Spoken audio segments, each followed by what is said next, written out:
Whether it's cars, comics, video games, or violins, there's a little geek in all of us. It's time to give your geek a voice. It's time for Geek Therapy. Here's your host, Johnny Hamburger. Holy moly. Holy H moly. Holy Herbert moly. Welcome to Geek Therapy Radio. This week is probably the biggest week of geek since I've started this show, which is kind of hard to imagine because naturally I'm excitable.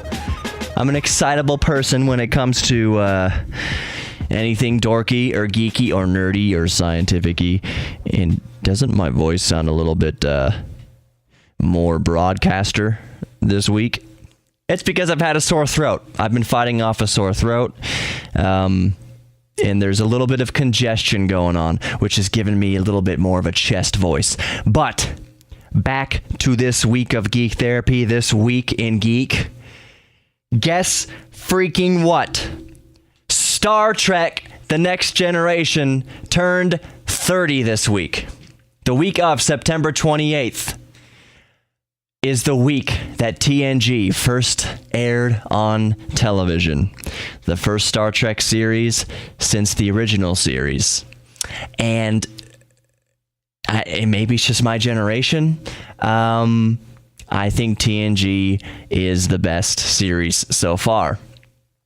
Now, the new Star Trek has just started on CBS, and I haven't been able to watch any episodes yet because I'm going to confess something to you. I don't watch a whole lot of cable TV anymore. And I don't think I'm alone in that boat. I think most of us have our Netflix and our Hulus and our Amazons and our YouTubes, and that's just the way things have gone in media consumption. So I know CBS has an app where you can watch there's new Star Trek episodes, but I don't have it. I'm going to watch it one way or the other. It's super exciting. It's super neat. The series that's currently on CBS takes the story pre-original Star Trek. So it's a few years before, what is it? Several years before, Captain Kirk and all that. So Star Trek Discovery. It looks so cool. It looks so cool. But yeah, TNG turns 30 this week. And I thought a good way to pay homage to the next generation, to Star Trek, was to share my geek story about how I got into Star Trek.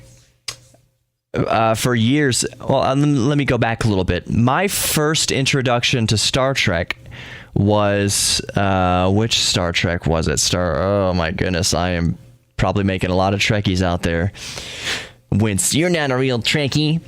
I'll never claim to be an actual real Trekkie. I just thoroughly enjoy Star Trek. Which Star Trek was it where they're saving the whales? Because Leonard Nimoy was very, very passionate about conservation. So I believe he directed this Star Trek film. Is it 2? Is that the one where they go to San Francisco, or is it 4? I want to say it's 4. Star Trek, the movie 4.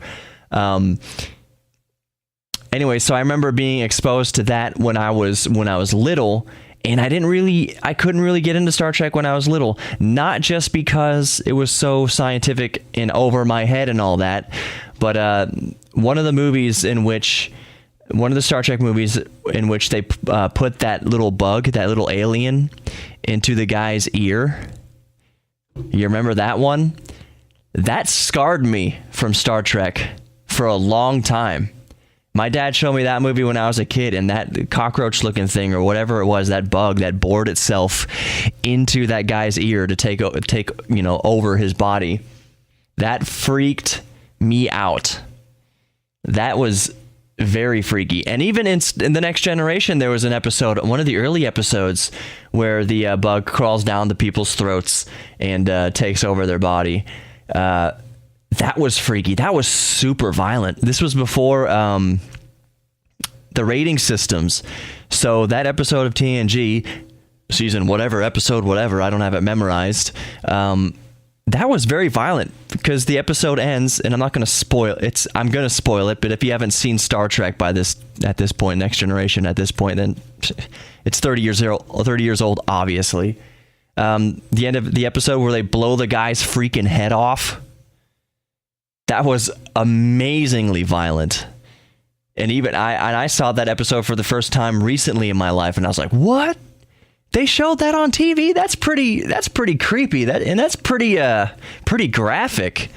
But I guess it's tame compared to the stuff they show nowadays on TV, but still, like, this came out, this episode originally aired in like 1989 or whatever. I don't think it was 87. That's when the show first came out. I don't think it was the first season, or maybe it was, but it was late 80s, definitely. They set the phasers on the guy's head and blows his head off. And it was striking because I wasn't expecting that. I was like, they showed that on TV? Anyways, so I was first exposed to Star Trek as a kid because my dad was really into Star Trek. If you had just met my dad, or you knew him casually, there's no way you would have pegged him as a Trekkie, but he was. He grew up with the show in the 60s, and he used to, with the VCR, and even with his Betamax, he would record the episodes of TNG, The Next Generation. So my dad was super into it. So I was exposed to it as a kid, kind of fell off from it because the stuff I had seen as a kid freaked me out. Like I said, it wasn't just because it was super sciencey and over my head. It was just because visually and subject matterly and alien bugs boring themselves into human ears freaked me out. Like, I would sleep with earplugs for a little while because I didn't want any cockroaches burrowing into my ear. That was my first exposure to Star Trek. So, fast forward. How did I get into Star Trek? Well, my dad passed away in October of 2013, and I was watching Netflix one day, watch Netflix every day, and you think to yourself, do I watch Netflix every day? Yeah, you do. You don't even think about it. Netflix has become so entwined in most of our lives that you don't even think that. When you turn on the TV, you're turning on Netflix. Did I watch Netflix yesterday? Yes, you did. That's where we're at. You don't even think about it. It's subconscious. You just watch Netflix.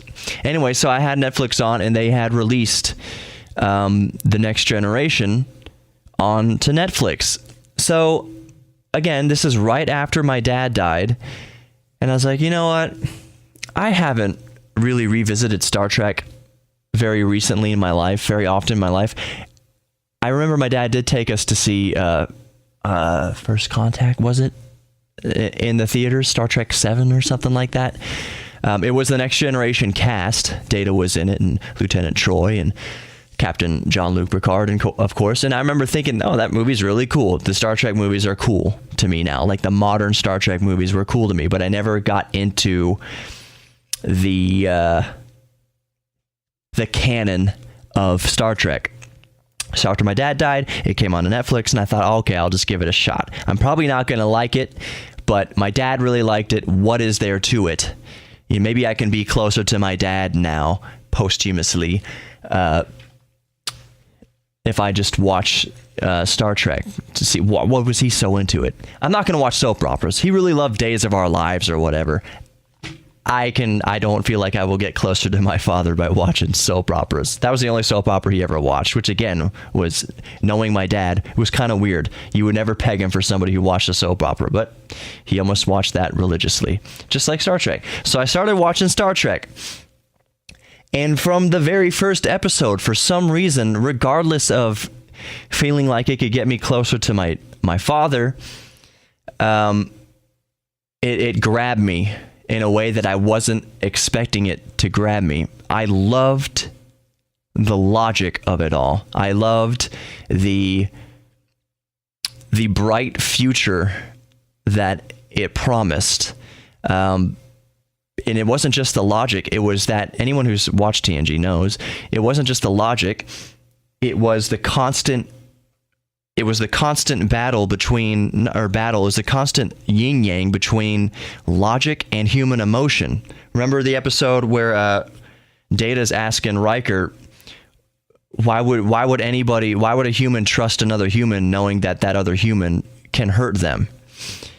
And Riker's like, that's what being human's all about. That's one of the joys of being human is trusting another human, knowing that your friend can hurt you. And that's something we've all experienced. So it was things like that. That was the reason why Star Trek grabbed me. Gene Roddenberry was a well-known atheist, and he was cuckoo in a lot of ways. He was pretty cuckoo, you know. Just because someone was atheist didn't mean that they were all of a sudden Einstein or somebody really smart and calculated and measured. Nope. Gene Roddenberry was a cuckoo atheist, just like there's cuckoo religious people. So a lot of Roddenberry's visions for the future and ideas about the present are far-fetched, a bit utopian, and at the same time flawed. He very much sexualized women. I'm not calling him a womanizer or anything like that, not by any stretch of the imagination, but Spiner. Oh, why am I blanking on his first name? The guy who played Data, Brent Spiner. I think that's right, Brent Spiner. And I know I'm going to cringe when I go back and correct myself. And he's one of my favorite actors of all time. He was in Independence Day and a bunch of other movies, you know, doing cameos. But I think it was Brent Spiner. He was on a panel once, and they were asking him, wasn't it refreshing that Star Trek was such a science, so sciencey and so logical, and such a calculated vision of the future, that it was sort of better and more astute than other shows, and it was much higher class than other shows because it didn't divulge or didn't devolve into just sex and violence and stuff like that. And Brent Spiner just laughed at the interview and said, Star Trek in a lot of ways was a spaghetti western. You're just in space shooting phasers off. And yes, there was lots of merit to the shows, being logical and presenting arguments and being very respectful of other people's ways of life. Even though Roddenberry was an atheist, the show of Star Trek, even though that in the future religion didn't exist anymore, they were still very respectful of these planets they visit, these cultures they visit. They were very respectful of these planets' religious views. So there was not this idea that you couldn't be religious and be logical at the same time. They find a good blend of it, and it was very respectful to everybody's views. But that being said, Spiner's like, they're still shooting their phasers off in space. It's still a spaghetti western in a lot of ways. Picard knocked people out, not all the time, but several times. Riker got into lots of fights, those corny choreographed fights, super stupid. But to say that TNG's merits were in its logic and its acceptance, that is all true. But it was still very entertaining as far as sex and violence goes. There's a few risque episodes. They even bordered on the homosexuality issue, which nobody was talking about in the late 80s, early 90s on sitcom TV. That kind of came later, especially not a show like Star Trek. But anyways, yeah, more Geek Therapy Radio coming up. Stick around. I drove an RS7 last week. A new video game's coming out. A classic game that I kind of grew up with is coming out. There's just so much more stuff. Google turned 19 this week. Google's 19 years old. 19 years old. Google. That's crazy. So anyways, more Geek Therapy Radio coming up. I'm Johnny Hamburger. Be sure to stick around. Geek Therapy Radio on Facebook, Geek Therapy Radio on Instagram, and Geek Therapy Radio on YouTube. Come visit me. Like, subscribe, all that good stuff. We'll be right back.